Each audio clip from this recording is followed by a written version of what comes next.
Asya Sarvadharmaswarupini Avataravarishthaya Ramakrishnaya Te Namaha. So we are slowly approaching the end of our discussion of Nagarjuna system known as Madhyamika system, which is one of the idealistic schools of Buddhist philosophy belonging to Mahayana system, the other being the Yogacara or Vijnanavada. She also equally important, especially when we discuss topics like mindfulness. The Yogacara system is much more relevant. So I was trying to give a brief analysis of the foundational ideas of three of Nagarjuna's most important books. The fundamental canon of Shunyavada is Mula Madhyama Karika or Mula Madhyama Shastram. That is the foundational verses on the middle way. And this is the most important work, almost 450 verses in 27 chapters. He systematically analyzes the core Buddhist concepts, casualities, self-time, liberation, and so on. The next in importance, according to many of the scholars, there are different views with regard to what is the next most important work after Madhyamika Karika. But Vigraha Vyavartani is very important because that gives you a glimpse into the intricate dialectical system employed by Nagarjuna. And this is very clearly stated in the first verse itself. And the interesting thing is that Vigraha Vyavartini, which means the dispeller of all disputes, doubts, and diverse views, or the end, the culmination of disputes. Now, in this book, which is a dialectical defense of the Madhyamika position against critics who raise objections to Nagarjuna, and the most important objection is discussed in the first verse itself, on which Nagarjuna wrote a very wonderful, celebrated commentary. It brings out the essence of what we studied earlier. I mean, the reductio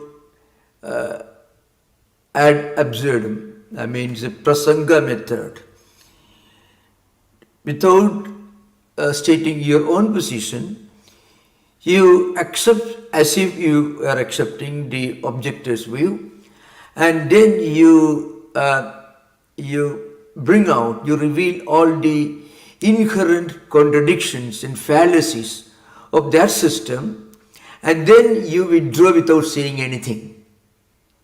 Means when you demolish the opponent's objections, then there is nothing more for you to say because you don't have anything to state. So your view gets automatically accepted. Prasanga. I mean, the reductio ad absurdum. You bring out the absurdities of the inconsistencies of the opposing system. So from a dialectical perspective, Vigraha Vyavartini is as important as Mula Madhyama Karika. And the third one which I am planning to discuss is Ratnavali, which shows you an entirely different picture of Nagarjuna, the man. He was a great humanist, and he indirectly discusses a very interesting subject, the paradox of how the most incompetent person becomes the most powerful in a society. Very often we find this happening. A cruel, monstrous person who is totally unfit to rule a country becomes a ruler. So he gives a list of the essential fundamental qualities of an ideal ruler, a king. So it is a didactic kind of work in verses addressed to a king, outlining the important qualities for an ideal king, philosopher king.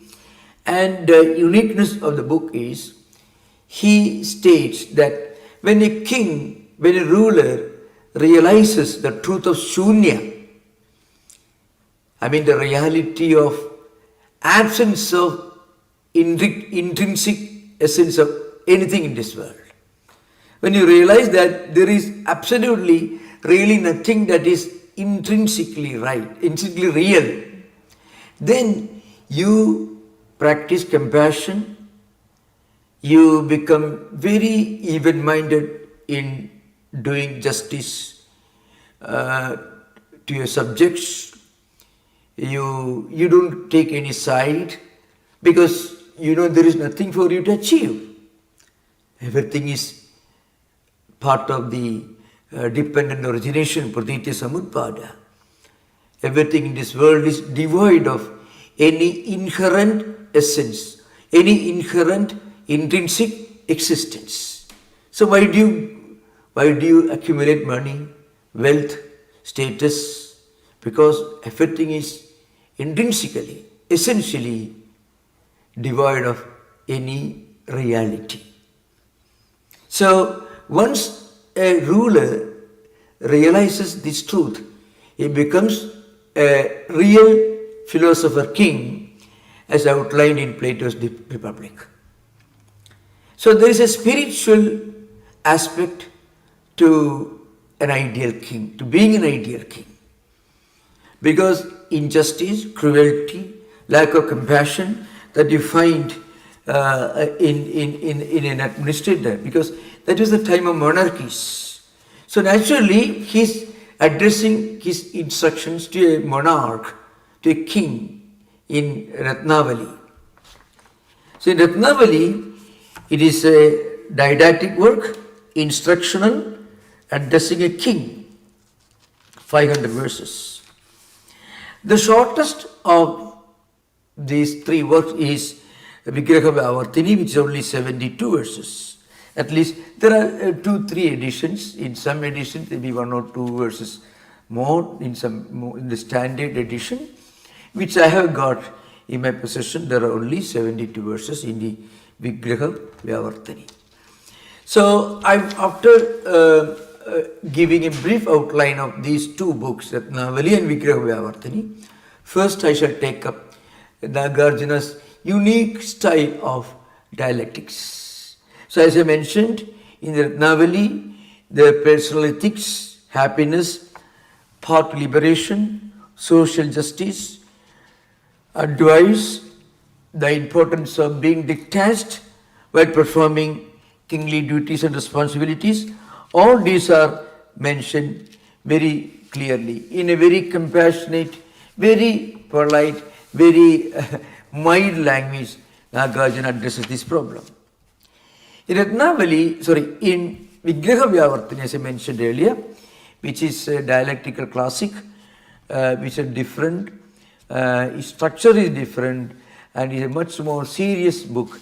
In a way, it is as important as the original Mula Madhyama Shastra. So I am going to take up a few important verses from this. So I shall take up one important part from Vigraha Vyavartani. Those who have, I don't know if it is translated into English. So as an example of Nagarjuna's unique method of a prasanga method, he first of all is taking up an objection. And the most important objection to Nagarjuna was that the concept of Shunya, absence of any intrinsic inherent reality, which he considers the supreme principle, applies to his own philosophy as much as to anything else. The world is Shunya. If everything is Shunya, then your doctrine of Shunya also is Shunya. So I shall take up this, in the first verse of Vigraha Vyavartani is Sarvesham bhavanam sarvatra na vidyate subhavaschet tuts vajanam asubhavam na nivartayidum subhavam alam. This is the first verse in Vigraha Vyavartani. Sarvesham bhavanam sarvatra na vidyate. If everything in this world is devoid of an intrinsic nature, swabhava, and this absence of intrinsic nature, absence of any essential nature or reality of everything is the foundational philosophy, then your statement must also be devoid of any intrinsic nature, aswabhava. That's why sarvesham bhavanam sarvatra vidyate subhavaschet. If everything in this world, bhava here means things, mountains, valleys, rivers, everything in this world, bhava, anything that has come into existence. All those things that belong to the category of praditya samutpada, dependent origination. Human beings, all, they are conditioned in their origination. They come, they go, and then everything is an effect of something else, and everything is a cause of something else. So, apart from this, nothing in this world has any intrinsic or inherent essential existence. If that is your philosophy, sarvesham bhavanam sarvatra na vidyate subhavaschet. If the swabhava, or rather the intrinsic nature of everything in this world is the absence of an intrinsic nature. I mean, absence of essential nature is the essential nature of everything in this world. So you can imagine the problem of language. Shunya is the nature of everything in this world. What is shunya? Shunya implies the absence of any intrinsic existence or reality of anything. That is sarvesham bhavanam subhavaha shunya. That means, what is the characteristic of things in this world? Shunyata. What is shunya? Shunya implies the absence of any intrinsic existence of anything in this world. Then, tud vachanam asubhavam. In that case, your own word, your own statement. What is your statement? Your statement is the shunya. Nagarjuna's statement is everything is shunya. That statement also is devoid of any intrinsic nature. So asubhava. Tud vachanam asubhavam. Your word, your statement is asubhava. Means devoid of any subhava, devoid of any intrinsic reality. It is also part of the praditya samutpada. It is also part of the shunya. In that case, what does it mean? Everything in this world has a reality. If you deny, if Nagarjuna's own statement amounts to a refutation of his own statement, then what it means is everything in this world is real. That's the point. Suppose you say nothing in this world is essentially real, existent. And that statement is wrong. Then what does it mean? Everything in this world is existent. Because Nagarjuna's own statement refutes the truth of his own statement. It demolishes the truth of his own statement. Now, in answer to this, in course of time, Nagarjuna, this is beginning, and this Nagarjuna himself very elaborately writes a commentary on this objection. In fact, he expands the objection to his own view in order to substantiate his view that there is nothing to be substantiated. That's the point. This language can create problems. Nagarjuna's answer to this is, I have no position to state. You said that my own statement is Shunya. That you are being so, if I have a statement to make, but I have no statement to make. The only thing I have to do is to demolish your statement. But your statement, everything is real. That is all non-Shunyavadins. Non-Madhyamikas say, Sarvastivada, Sautrantikas and Vaibhashikas, the Hinayana school. They believed in Sarvastivada. Sarvam asti iti sarvasti. Sabbam asti in Pali. So the original foundation books are in Pali. Tripitakas. Sabbam atti. Everything exists. That is the opposite of Nagarjuna's view. So Nagarjuna is countering these Sarvastivadims, those who believe the reality of objective world.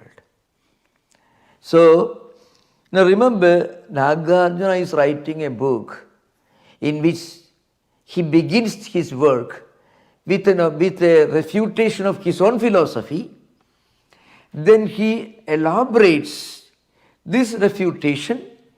Then slowly he brings out the inconsistencies, the controversial points, the untenables of this objectivist view, and then he says, your philosophy has collapsed, so I don't have anything to say. That means my philosophy stands. That is Prasanga method. This is an important point. I mentioned this earlier. The Madhyamika tradition, there are two views, two main streams. One is Prasangika school of Chandrakirti and Buddha Palita and Arideva and others. And the Prasangika school of Chandrakirti. And then the Swatantriya school of Bhavya. Bhavya was a Greek philosopher. He also wrote a commentary on Mula Madhyama Shastra. He says, I have a position to state. I have not only to demolish your views, I have also to establish my views. So that is the opposite of Prasangya method. Prasangya method can roughly, you can relate it to the reductio ad absurdum, reducing the opponent's view into absurdity, or bringing out the absurdities of the opponent's view without stating your own view. That is the Prasanga method, Prasangika school, Chandrakirti and Buddha Palita. The other one is Swatantriya school. That is the school belonging to Bhavya, another philosopher. Now let us see how Nagarjuna reinforces a view that is opposite to him. So it's called Purvapaksha. Purvapaksha, literally Purvapaksha means a prima facie view. What you really feel like what it implies. But the prima facie may not be an accurate English rendering of Purvapaksha. Purvapaksha implies an objection based on a solid line of arguments meant to substantiate a philosophical doctrine, which opposes the mainstream, the received interpretation. That is Purvapaksha in Vedanta and Buddhism and Mimamsa everywhere. But anyway, it is a view which is going to be refuted. It's called Purvapaksha. Now, Siddhanta means a view that is going to be established after demolishing the objection to Purvapaksha. So Nagarjuna now comes into the scene. He says, Yadi sarvesham bhavanam hedu pratyayeshu cha hedu pratyaya samagryam cha pradakcha yatra sarvatra sabhavo na vidyade iti krutva shunyaha sarvabhavaha iti. That means, now the point is, if the intrinsic nature of things, whatever they may be, it doesn't exist anywhere, means Everything is devoid of intrinsic nature. Then your statement also belongs to that category. Now this description says, whether the causes, it is sarvesham bhavanam hetu. Hetu means cause. Whether in the causes or in the conditions or in the combination of causes or in a different thing, nowhere does anything exist, nature of things, whatever they may be. On this ground it is said that all things are void. Now the example is this. Let us take a seed. So that example comes here, Nahi bijehi hedubhude anguraha na asti na prithvi aptejo vayu adinam egaigasmin pratyesapnya idi na pratyeshu samagreshu na hedu pratyeshu samagreshu na hedu pratye samagriyam na hedu pratye vinirmukta prithak eva va yasman atra subhavo nasti tasman nisubhava anguraha yasman nisubhava tasman shunya yathacha ayam anguro nisubhavo nisubhavatva shunyaha tatha sarvabhavaha nisubhavata shunya iti. Now we will explain this. You take a seed and a sprout. Now the sprout doesn't exist in the seed, at least according to Buddhas. Buddhas do not believe in either in the philosophy held by Advaitins, Sankhyas and others. They don't accept the idea that the effect pre-exists in cause. They don't believe that. But for them, there is neither effect nor cause. That is according to Shunyavadins. So the point he says, the sprout of a seed doesn't exist in the seed. The sprout does not exist in the soil. It doesn't exist in the water used to irrigate the field. It doesn't exist in manure that you use to grow the sprout. So that means the sprout doesn't exist in the seed. It doesn't exist. Remember, you may not agree with this if you are an Advaitin or if you are a Sankhya philosopher.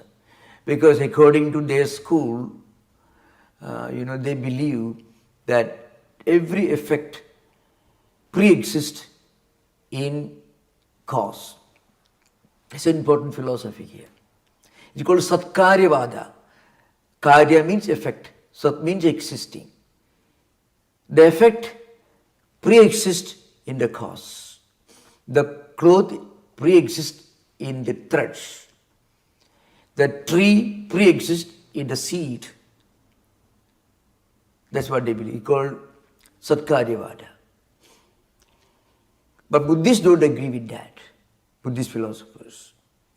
So they say the sprout doesn't exist in the seed. Obviously, if the sprout exists in the seed, then you don't need to put it under the earth and pour water. It is sprout itself. That's the argument. The arguments come in forward in Nagarjuna system. If somebody says, no, the tree pre-exists in seed, then why do you take the trouble to plant the seed, pour water, mud and manure, everything? You work hard, you irrigate the field? No. Again say, if you say the cloth pre-exists in thread, then we can wear a thread. If you say the ornament pre-exists in gold, then why don't you wear a gold biscuit instead of an ornament? So they are asking these questions. That means they say, so the tree does not, or the sprout does not exist in the seed, and the sprout does not exist in the mud, in the soil, water, manure, anything. So there are conditions. All these conditions, they don't exist. So in that case, that means earth, water, etc., wind, all these are needed for the seed to become sprout. But the sprout doesn't exist in any of these things. Or either in any of them independently, or any of them in combination of all these, the sprout doesn't exist. And again, it is not anything different from the causes and effects. Therefore, nothing has got anything that is eternal. Everything in this world is totally devoid of any intrinsic nature or intrinsic existence. So the sprout is devoid of an intrinsic nature. It's called nisvabhava, he says. So being devoid of any intrinsic reality, the sprout is shunya. And just as the sprout is shunya, so also everything is shunya. That is his argument. Now, here there is a view. I mean, they continue forward. Atra vayam brumaka. Here, we have an observation to make. We are making an observation. If this is so remember here, Nagarjuna is putting things in the mouth of his his opponent party, his opponent. So remember, it's an important method in the prasanga method. Many people, sometimes some lawyers play this trick. Having made that clear, so you have to say, no, you have not made it clear, we don't accept it. If you don't immediately make the statement clear, no, we don't agree with you. So they take it for granted, as if you are already in full agreement with this view. Then from there they start another line of agreement. So you have to immediately say, no, we are not accepted with you. So Nagarjuna uses this method. So that's why, yadi evam tava api vachanam. If this is so, your word also is like that. So we say the sprout doesn't exist, the seed in the soil, in the manure, in the water, or the efforts that you make to make the seeds grow into sprout. The sprout doesn't exist either, and the sprout doesn't exist in sprout itself. If it existed, there is no need for you to plant a seed expecting a sprout to come up. The sprout doesn't exist. That's why you plant a seed. The sprout doesn't exist, the seed. The sprout doesn't exist, the sprout. So, it has no real intrinsic reality. Then Nagarjuna says, Atra vayam brumaka. Here remember, these views are coming from Nagarjuna's opponent.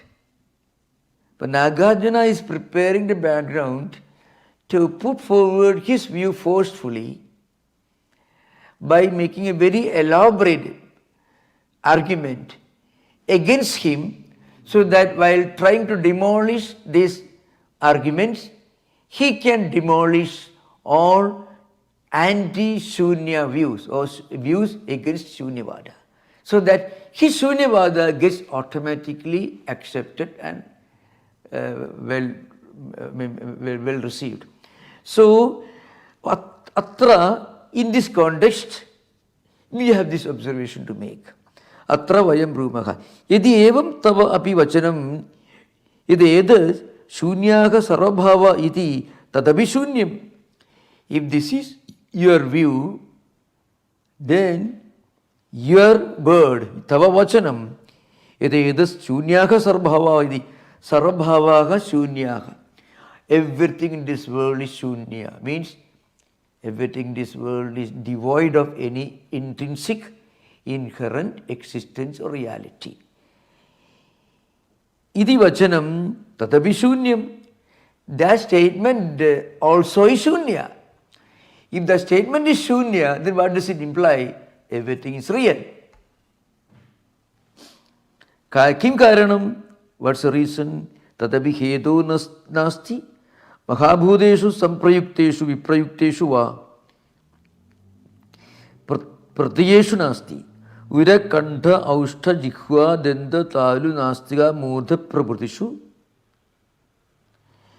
yet naiva ubhaya samagryam asti prudak eva va nasti yasmat atra sarvatra nasti tasmat nisvabhavam yasmat nisvabhavam tasma shunyam.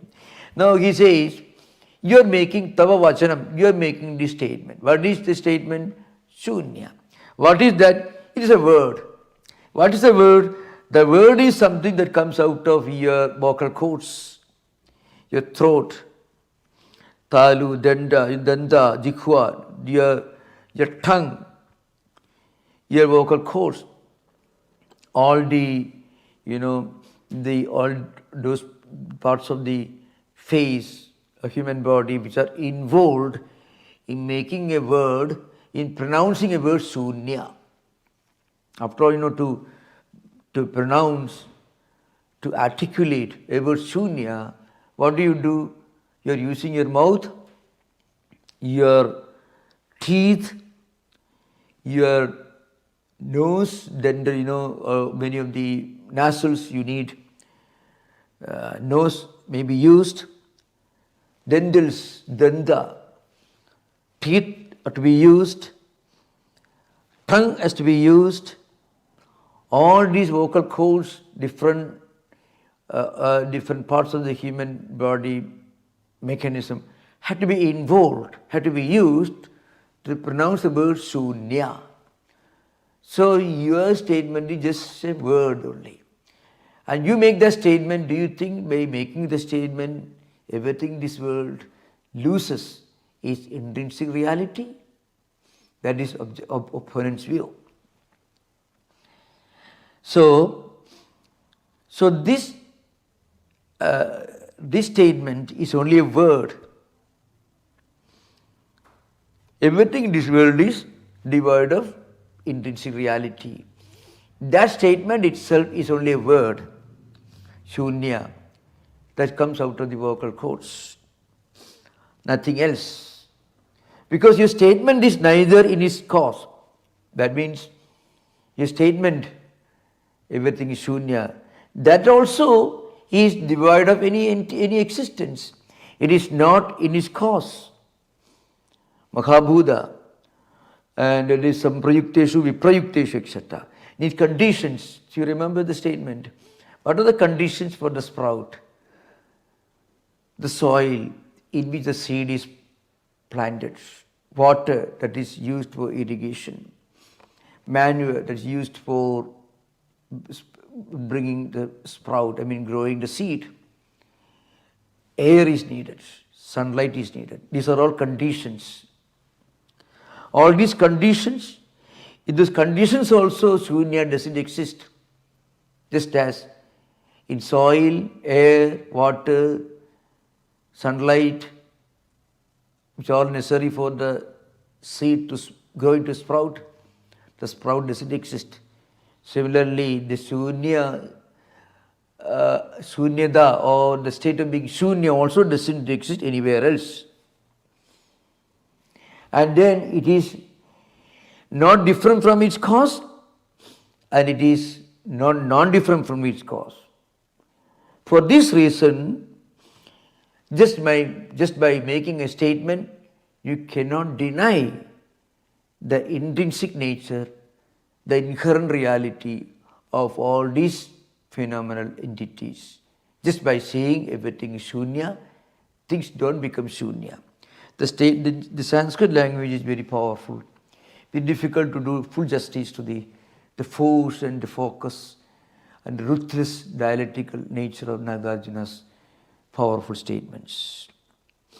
Prathak eva va nasti, yasmas atra sarvatra nasti, tasma nisvabhavam, etc. He says, yasma nisvabhavam, tasma shunyam. These things are devoid of any intrinsic nature of reality or existence. Therefore, it is shunya. Tasmat anena sarva bhava subhava vyavartanam ashakyam kartum. That is the conclusion of the opponents. Nagarjuna says. Of course, these views are articulated by Nagarjuna's opponent. He says, somebody who is trying to refute Shunyavada, the doctrine of Shunya. Tasmat anena sarva bhava subhava vyavartanam ashakyam kartum. Therefore, just by making a statement, everything is sarva bhava shunya. The statement Nagarjuna says. This statement cannot deny or remove the intrinsic nature of things in this world. They do have a reality, they do have a svabhava, they are not devoid of svabhava, they are not devoid of an intrinsic nature. Kim karanam, then he says, nahi asadaknina shakyam dagdhum. See, you use the word agni, means fire. Just a word comes up from your mouth. That word cannot burn anything. Asadaknina, fire that doesn't exist. A word fire without a corresponding entity, that is fire, nothing can be burned. You need fire. The word fire, F-I-R-E, cannot burn anything. You need something that is an intrinsic nature, reality, that is fire. That only can burn anything. So the opponent, see, Nagarjuna is applying his own contribution to the opponent's view to reinforce, to strengthen the opponent's arguments so that he will get a chance to demolish all these arguments one after another. That is the point. See, preparing the background. So, nahi asadaknina shakyam dagdhum, nahi asada shastrena shakyam chetum. Use a word that says sword or needle, use something. You just by the word sword, you cannot hurt anyone. You cannot do that. By saying the word needle, you cannot hurt anyone. You need that entity. This corresponds to the word needle. Scissor, you need a scissor. Not the word scissor, but the thing that called the scissor. That's what he says. In other words, this is actually lead to another argument which comes later. The view is, you cannot have a word in this world without some corresponding reality. That is a view. Nagarjuna doesn't accept it. There is an ultra-realist in Indian philosophical system believed that a word cannot exist without some corresponding reality which is linked to that particular word.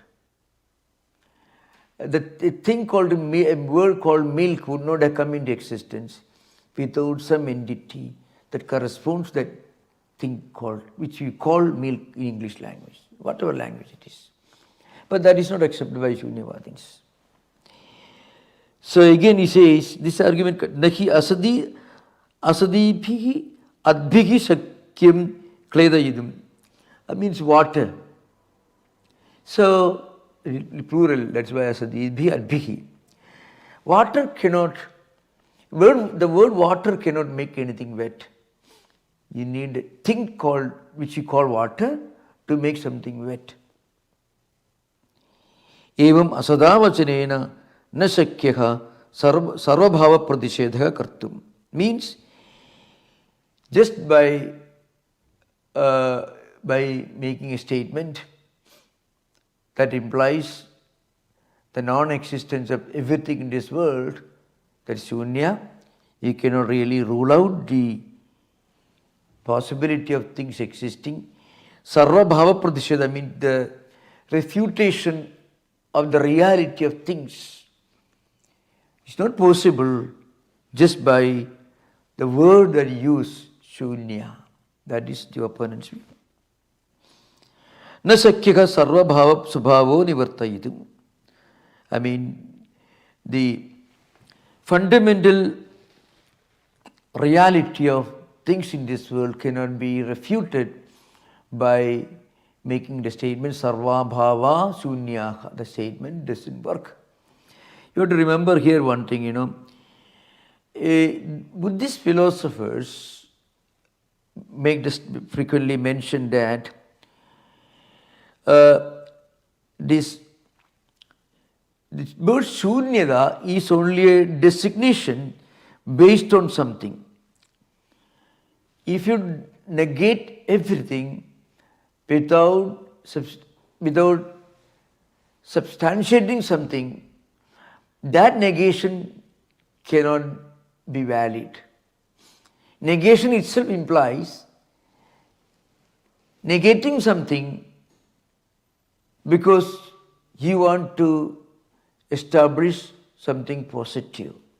This argument is being put forward by the Swatantriya school of Bhavya. So negation is only in thought.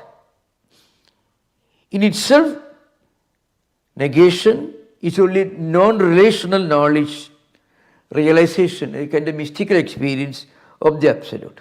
So what is Shunya? Shunya is only non-relational realization or experience of the Absolute. If you make it a relational word, you can say Sarvam Brahma, you can say. Sarvam Khalu Idam Brahma in Vedanta. If you make it a relational statement, if you make it a non-relational statement, if you take the perspective of a non-relational knowledge of the Absolute, then you go on denying everything, finally you keep quiet, as Nagarjuna did.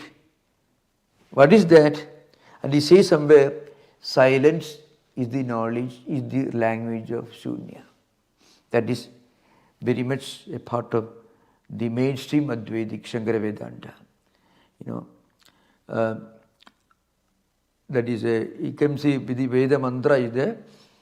Andaya Bhuvadinam Anantaya Mukam. When you want to explain something, the empirical, the phenomenal, the diverse entities, Bhuvadinam, you can speak so much, you can write so much, you can write a book. But when you are talking, when you are trying to say something about the infinite, then the only language you can use is the language of silence. Nagarjuna frequently comes to that in some contexts. So you can ask questions further. This is just giving a classical style of the Prasangya method. Nagarjuna's defense comes later on. But once we understand how Nagarjuna himself puts forward possible objections to his own philosophy, then you can understand, you can get a clear picture of how his dialectics evolve slowly. As for Ratnavali, as I mentioned earlier, it is a book, didactic, instructional book advising kings, ethical conduct and happiness, virtuous qualities, judging character, for example. There are many, many interesting statements in Ratnavali. Even judging human character using the simile of mangoes, Nagarjuna says, for example. Some people, he is trying to explain, describe human characteristics. Some people appear ripe but are green. Some are green but, some appear to be green but are ripe. Some are green and are green. Some are ripe, and so on. But one thing that he makes again and again, statements he makes again and again, is that it is impossible for a king to be a compassionate, moral, ethical person without realizing Shunyata. So when you realize Shunyata, you develop a kind of higher insight and instinct, higher instinct. It's not the animal's instinct.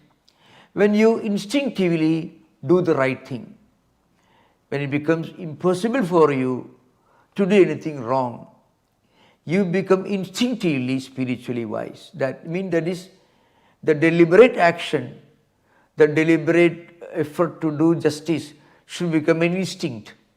And that is what we call wisdom. That happens when you realize everything is Shunya. When you realize everything is Shunya, then you are not attached. You become impartial. You have no anger towards anyone, so you become fully established in the ideal of justice and compassion in your treatment of subjects and other fellow human beings. It begins very interestingly, it begins with a homage to Buddha. sarvadosha vinirmuktam gunai sarvai alankritam pranamya sarvajñamaham sarvasattviga badhavam. So this is how he begins his Ratnavali. I bow down to this great teacher, omniscient, Sarvajñam. He calls Buddha Sarvajña, the all-knowing. Pranamya Sarvajñam, Aham Sarvashaktiga Badhavam. I bow down to this omniscient, the great teacher, who is free from all defects, Sarvadosha Vinirmuktam. And then he is adorned with all qualities, Gunaihi, Sarvaihi Gunaihi Alankritam. He is adorned by all auspicious qualities. He is the one and only friend of all beings. Sarva Sattvega Bandhava means he is the Bandhavaga, he is a friend, relative, so to speak, of all beings. So, this is how he begins the instruction. And slowly, he elaborates on the qualities of Buddha. And he says these qualities should guide and inspire an ideal king. Saddhaya samsayarthan prajna pashyati tattvadaha saddhaya labhyate dharma prajnaya chaviparyaha. So, you should have strong faith and should rely upon practices. You should have wisdom. And you should know that wisdom. And saddhaya labhyate dharma prajnaya chaviparyaha. And he says the wisdom is more important. Faith is necessary, but wisdom is the supreme virtue, he says.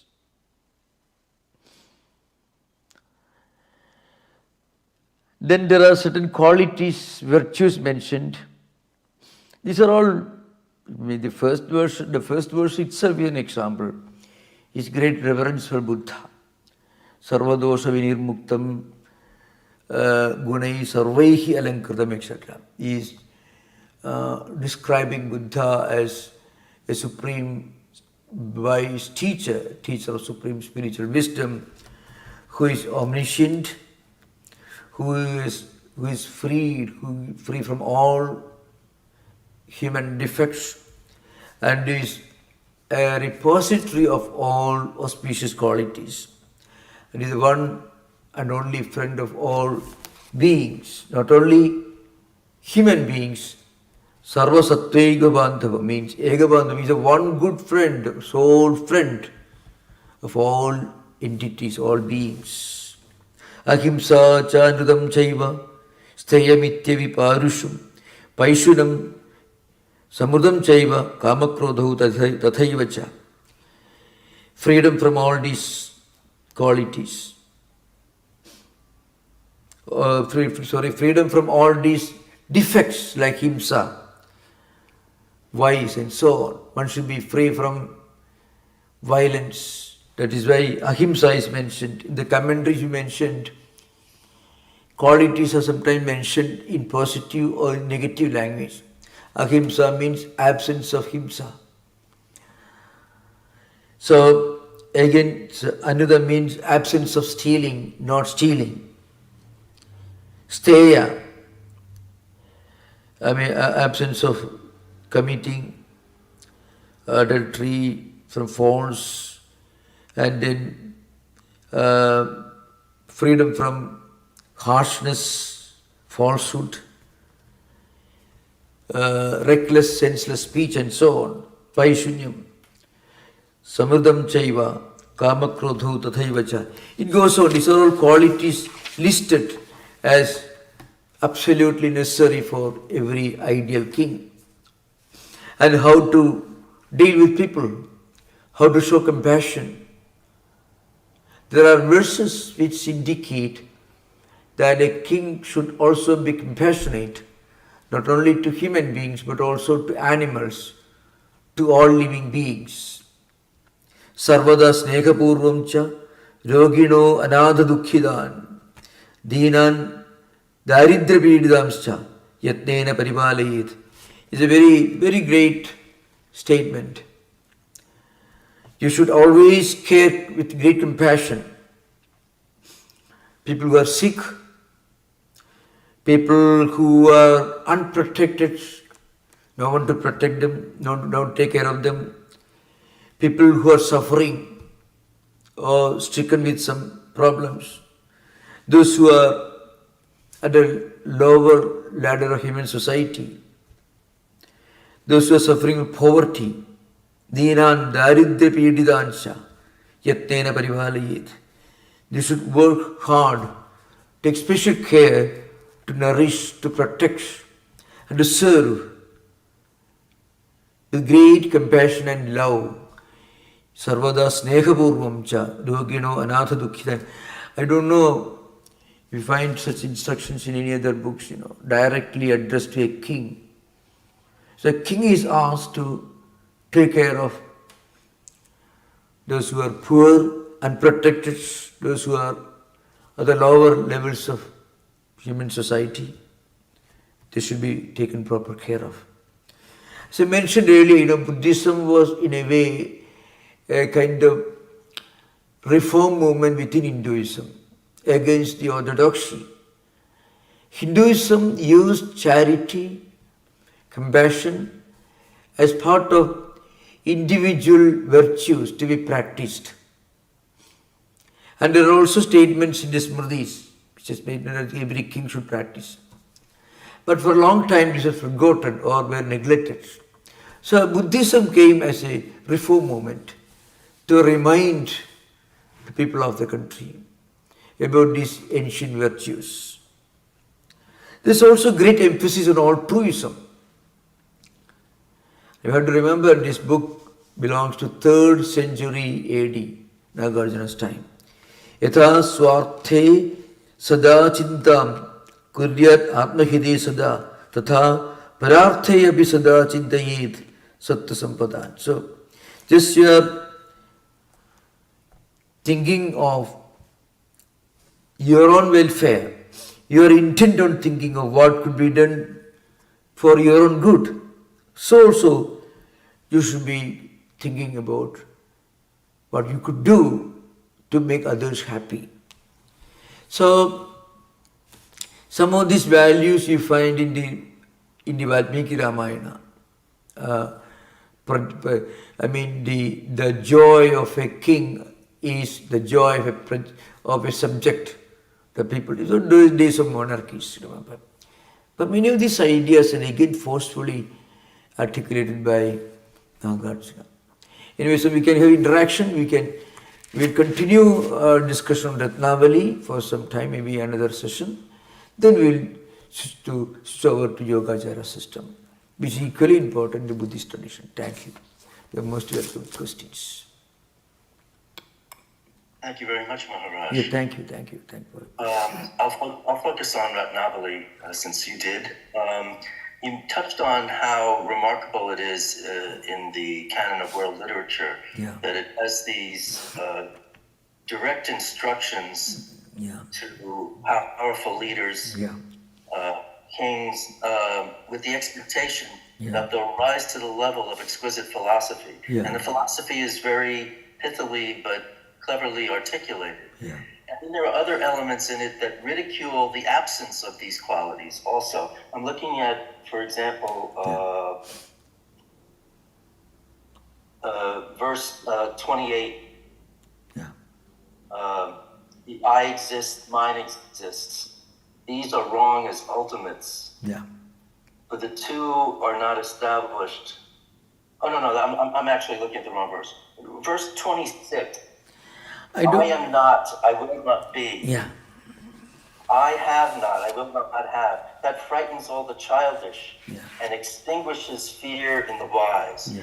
I mean, the idea that the absence of these virtues is immature, it just lays it out there very, very directly. It's an unusual work of literature. Yeah, very, very, very forceful language. So this ruthless dialectician was a great humanist.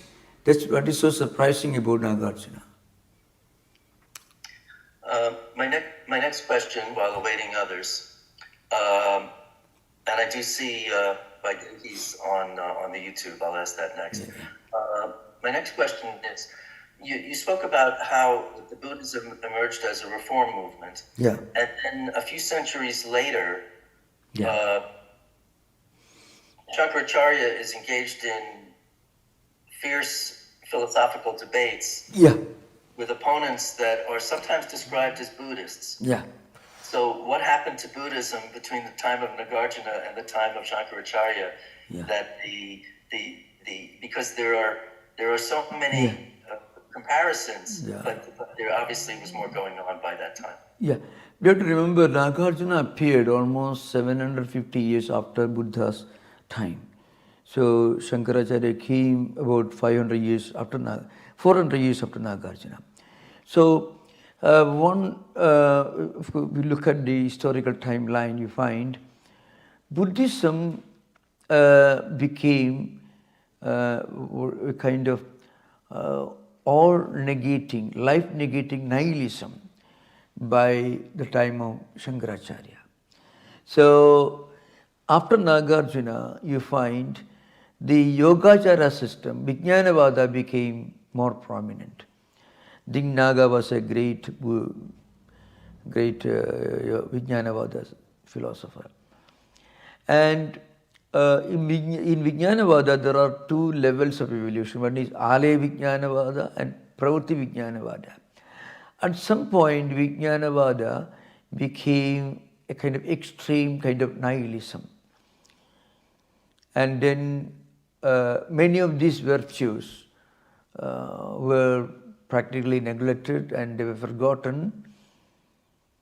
And then that must have resulted in some new movements within Buddhism, which reduced Buddhism to the status of a dry idealism, all negating idealism. If you want a proof, you can see in Shankaracharya's references to Buddhists of those times. They were denying everything. So you have to remember, Nagarjuna talks about the virtues, the qualities, the superhuman spiritual qualities of an ideal king. When he realizes the truth of Shunyavada, he becomes so compassionate. That becomes a higher ideal, like Plato's philosopher king ideal. You don't have too many of them. Republic remained an unfulfilled dream, so to speak. Because very soon after Plato, you find in 5th century, Augustine came, and then Christianity, the Christian church, so to speak, developed strong hold over the entire all the monarchies of Europe. That's happened. So maybe something like this happened, I believe. Buddhism itself became an all-negating nihilism. But because if you read the references to Buddhism in Shankaracharya's works, you find he uniformly calls them all-negating nihilists. There is no mention of any of these higher values that Nagarjuna mentions. Nagarjuna was instructing, not that it became a reality in his time. He was giving a hypothetical description of an ideal king, very much like Plato. Maybe there were certain kings. Ashoka the Great was an example. He was in 3rd century BC. Then there was this Kushan dynasty, the early centuries of Christendom, you find. So there were great kings at that time, no doubt. There were the Gupta dynasty. They also, they patronized Buddhism. They were Hindus, the Guptas of Ujjain, then Vikramaditya, Samudragupta and others. Harshavardhana was a Hindu king, but he also had a great respect for Buddhist virtues. 5th century AD. And again, Vikramaditya and Samudragupta was earlier. So you find there were great kings who were also highly inspired Buddhist teachings and practiced all this. So you have to remember, I think by 8th or 9th century, the picture changed. Exactly for what way? I can give a clear description, explanation why this happened. I don't think Buddhism was responsible for this. Sometimes idealistic philosophical systems and doctrines have a tendency to become dry intellectual concepts. That frequently happens.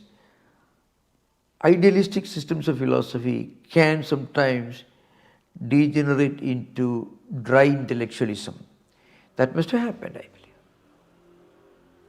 Thank you, Maharaj. That very much satisfies my curiosity. Yeah. I understand that you have to fill in the blanks a little bit and speculate. Yeah. But that does ring true. Yeah. Yeah. Maharaj, there's a question from the YouTube from Vaidehi. Yeah. Who offers pranams to you. And then the question is, if somebody asked Nagarjuna if Buddha has an intrinsic nature, how would he respond? Yeah, Nagarjuna would not have denied that Buddha Tathagata ideal, Bodhisattva ideal. He would not have denied the fact that it's a real thing. So you have to remember, he was implying the absence of anything inherently existing in this world. In the sense, something that exists for all time without any change. Such a thing doesn't exist. That's what he said. So Nagarjuna did not complete his description of the transcendental. But he refers to transcendental, that is Shunya. After transcending, after going beyond the empirical, which is called Loka Samvrti, with Advaitins called Vyavaharika Satta, the common sense reality, the empirical reality, the phenomenal reality, Loka Samvrti. He says, of transcending Loka Samvrti, you realize Paramartha Satta. The Paramartha Satta, what exactly it is, he called Shunya. But Shunya only is a kind of spiritual experience, that is a non-relational reference to the Absolute, non-relational reference, description of the Absolute. You have to remember, he says it is impossible to explain Shunya, elsewhere he says. So Shunyata can only be experienced. And that experience, what you call nirvana. Again, you have to say that should be something substantial. So you cannot just define it as just the absence of anything intrinsically real. When Nagarjuna didn't go that far. So there are views among some scholars that Nagarjuna stopped somewhere in the midway. He fully explained the absence of intrinsic nature of phenomenal entities, empirical entities, Praditya Samutpada, which all belong to dependent origination. Something coming from something becoming the cause of something else, this chain continues. That's all coming and going, not intrinsically real, right? Then what is there beyond that? So there are views that Nagarjuna stopped there without saying. He says Shunya. But as Shunya, if you read carefully, Nagarjuna, again I mentioned, it is the end of thought, end of everything, a non-relational description, a perception of the Absolute. When you are totally non-relational, you cannot use words, you cannot compare, you cannot say what it is. Silence is the only way to explain something in a non-relational way. Because language makes you relational. Non-relational means going beyond words. Without linking what you are saying to anything, involving words or thoughts or references or anything. Silence. That's what it is. So both things would happen. He would acknowledge Buddha's intrinsic nature. Absolutely. That the absolute is beyond. Buddha is a supreme example of a man who is experiences shunya every minute of his life. That's why he is so compassionate, detached. See, if you want to know what shunya is, you look at Buddha's picture. Very classical picture. He is not indifferent to this world, but he is not very much bothered about this world. You can see so much detachment and so much of compassion. How do you combine these together? So much of detachment, because again it's a non-relational experience, and so much of compassion. Very clear, Maharaj. Yeah, thank you. Very good. And thank you, Vaidehi, for the question. Before we get to Sri C. Gopinath's question. Yeah, please.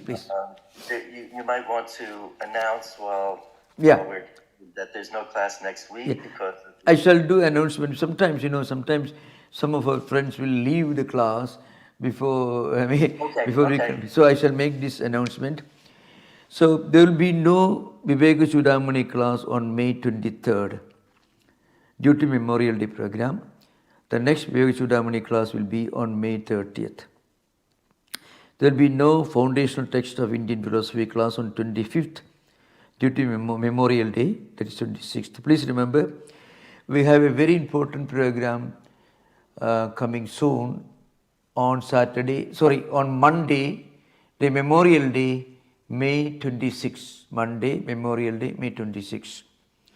So we will have a full day program, morning till evening. There will be a wonderful music program, lectures, talks, meditation, chanting, and all those who are participating will be provided lunch and snacks, and everything will be provided.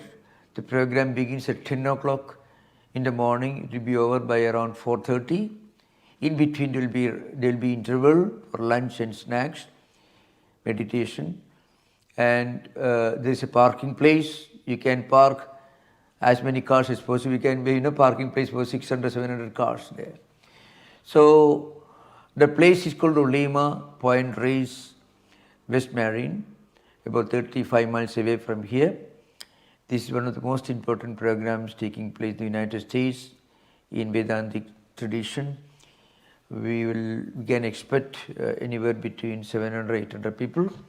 So I can just give a list of the speakers. We have swamis and scholars, nuns and devotees from different places, and our own enthusiastic student of philosophy, Bobby Coleman himself, will be the moderator. So we are very happy to announce about this event. We have speakers, Swami Parpananandaji, Swami Chetananandaji, Prabhuji Brahmaprana, Atmarupanandaji, Shantatmaji from Delhi. We have monks from different places, from Paris, from France, from India, from different Vedanta society of the United States. We'll assemble, there will be classes, lectures, music, Vedic chanting, and also a very interesting music program. You might have heard of a well-known musician, Kailas Brahmvar, and Bobby Coleman together will be music offering at the end of the program. So you're all welcome. You can do RSVP. RSVP will be open up to 23rd of this month. In case some of you may miss doing RSVP, still you can come and attend the program. Thank you. Thank you so much. Maharaj, I jumped in with that because I didn't want people who may depart not to hear the announcement about next week. Yeah. Such an important program. Yeah. And if you'll permit me, I'll add that it is going to be Yeah. offered online as well for those in far distant lands who can't come to Olema. It will be available at starting at 10 p.m. Pacific Daylight Time. Even if you're late, you can come anytime, most welcome. But try to be there by 10:30, it will be very helpful. If somebody is overseas, of course, it'll be streamed live and Yeah. recorded. Yeah. Uh, It will thank- streamed alive, of course, yeah. Thanks for your patience, Sri Gopinath, and Yeah. please proceed with your question. Yeah, thank you. Thank you. Yeah. Swamiji, I was trying to think of whether we could compare Kautilya's Arthashastra with Nagarjuna's Ratnavali, because Arthashastra is Yeah, also yeah. seen as advice on statecraft, Yeah. but probably that's more strategy and realpolitik, while Ratnavali would be more philosophy based. Yeah. And probably that's why it didn't get quite as well known, even though it was both around the same time, 3rd, 4th century. I think Arthashastra also was around 4th century. Yeah, yeah. So maybe because of the philosophy and the ethical aspects, it probably didn't get much traction. Yeah. You know, in Kautilya's Arthashastra, there is a book on stagecraft, mostly. So there is a great emphasis on dharma, ethical values. But I think Nagarjuna's book is more spiritual, because he talks about the spiritual transcendental experience of Shunya, which makes you an ideal king. He is a much more sublime concept of stagecraft than Kautilya's Arthashastra. Kautilya's Arthashastra is more elaborate than Sun Tzu's Art of War, which is primarily linked to defense and how to fight without fighting, how to defeat your enemy without fighting, all those things. And then if you read Niccolo Machiavelli's The Prince, there are certain dark elements in that book.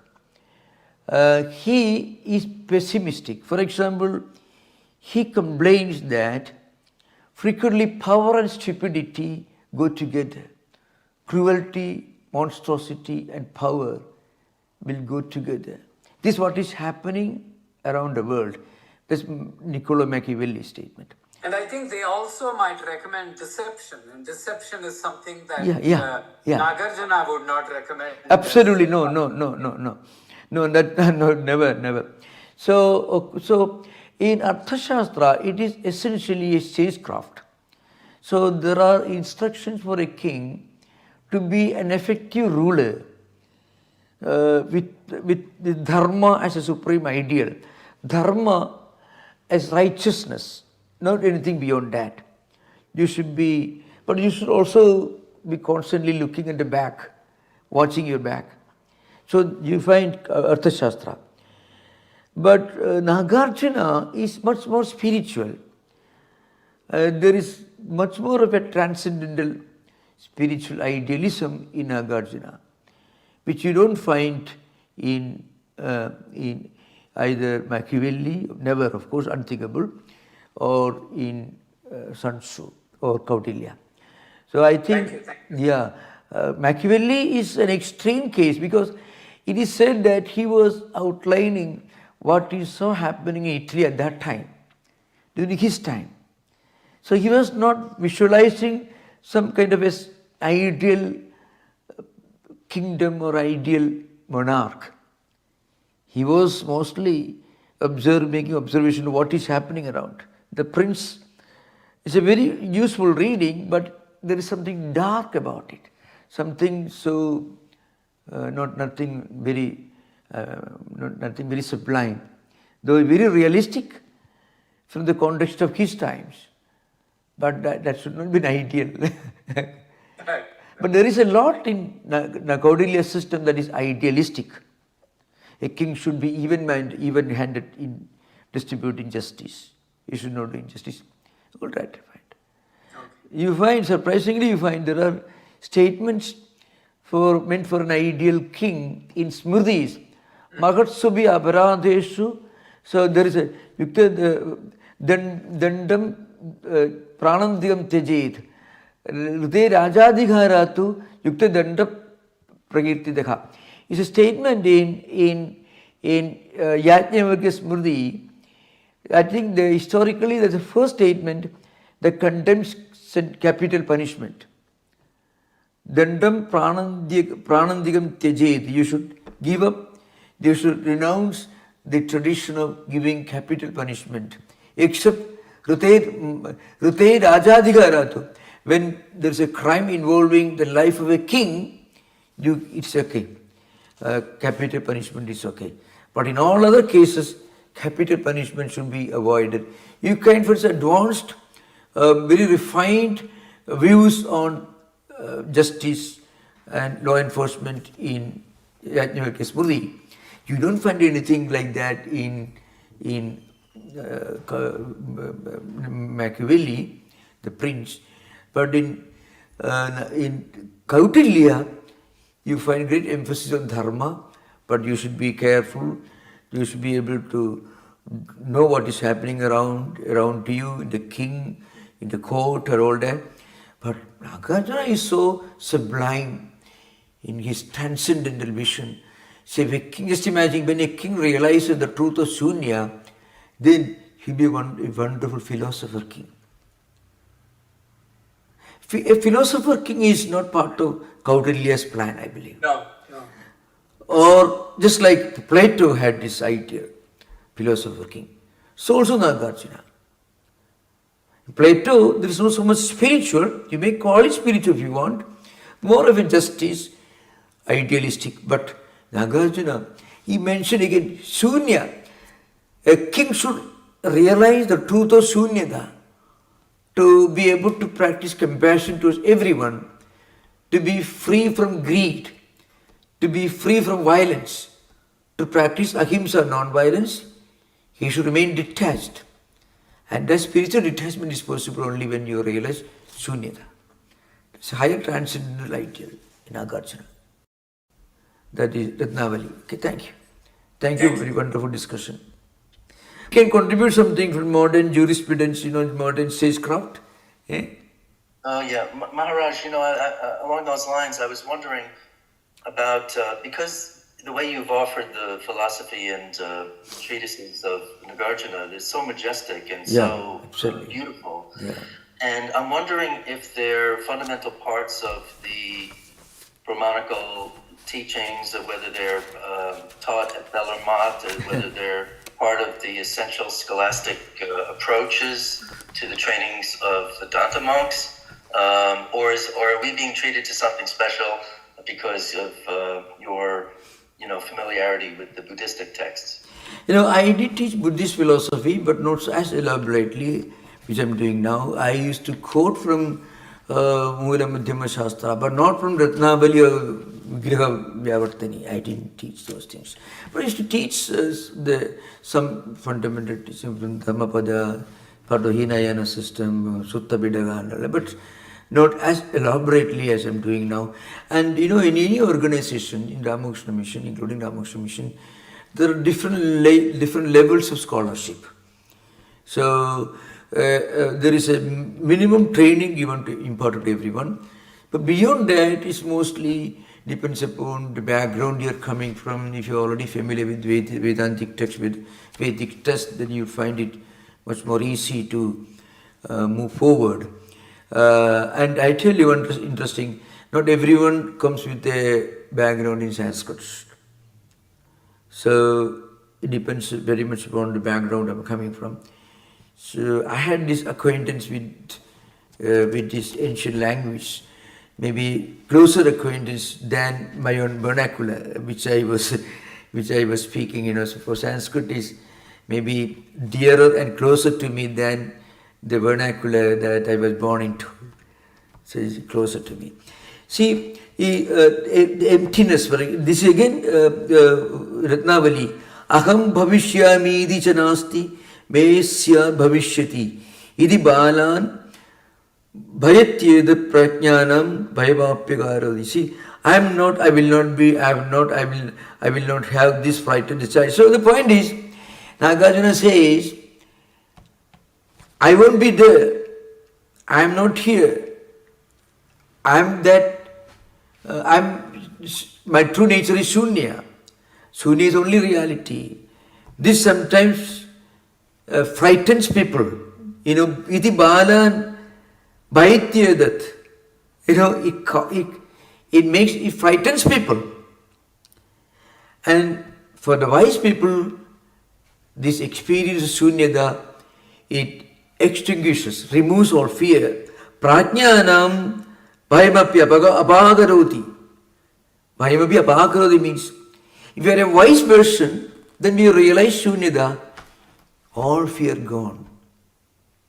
But if you are childish in intellectual cultural growth, what happens, then iti balan bhayatityada.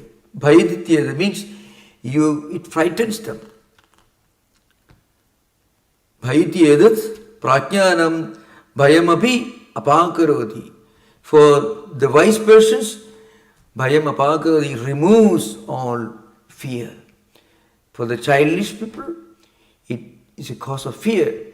For the wise, it is something that removes fear. So, see what a sublime ideal of a king, ideal king that Nagarjuna had in his mind. So, Harshavardhana, who was not a Buddhist, a great regard for Buddhism, he promoted Buddhism, but he was a Hindu king. He was a good example. Vikramaditya and Samudragupta of the Guptas of Ujjain, they were all great patrons of Hinduism and Buddhism both. They were all wonderful examples of ideal philosopher kings in Indian history, you find. Even later century, you find a person like Chhatrapati Shivaji was a great philosopher king. In South India, there was a very great king. His name was the great king in the Vijayanagar. He was a great king, actually. So. Maharaj, you asked me briefly for a comment on legal statescraft and the like, and I do have an answer. Yeah. The most compelling thing, the most advantageous thing in a negotiation is to not compete. Yeah. To not actually be in conflict, but in conversation. Yeah. It's very disarming and it works magnificently. And if anyone doubts, the verse that you quoted from Ratnavali just now, jumped up also. If you have any doubt about the truth of it, try discussing that in your familiar social contexts. Yeah. Find the truth of it, that it'll frighten many people to speak about your non-investment in competition. Yeah. Thank you this very wonderful rejoinder. You made a great contribution to make this discussion so fruitful. Govindji, Bobby, everyone, thank you so much. And please remember, we will have no class. I have got an announcement with me. There will be no class next Sunday, 25th May. So there will be a program in Olima. But the most important program is on 26th Memorial Day in Olima Memorial Day. Thank you so much. Thank you. Thank you. Yeah. Thank you very much, Maharaj. Thank you everyone. Thank you, Bobby. Thank you, Govindji. Namaste.